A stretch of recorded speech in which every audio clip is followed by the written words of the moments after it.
Ika-138 Kabanata. Pasasalamat sa Diyos. Panginoon, magpapasalamat ako sa inyo ng buong puso. Aawit ako ng mga papuri sa inyo sa harap ng mga Diyos.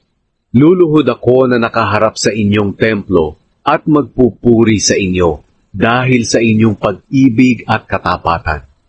Dahil ipinakita nyo na kayo at ang inyong mga salita ay dakila sa lahat. Nang tumawag ako sa inyo, sinagot nyo ako. Pinalakas nyo ako sa pamamagitan ng inyong kapangyarihan.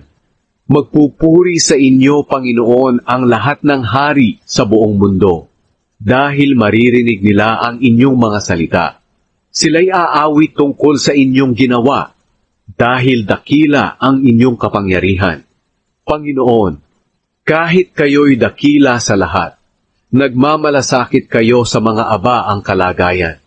At kahit nasa malayo ka ay nakikilala mo ang lahat ng mga hambog. Kahit na sa buhay na ito'y may mga kaguluhan, ang buhay ko'y inyong iniingatan. Pinarurusahan niyo ang aking mga kaaway. Inililigtas niyo ako sa pamamagitan ng inyong kapangyarihan. Tutuparin niyo, Panginoon, ang inyong mga pangako sa akin. Ang pag-ibig niyo ay walang hanggan. Huwag niyong pabayaan ang gawa ng inyong kamay.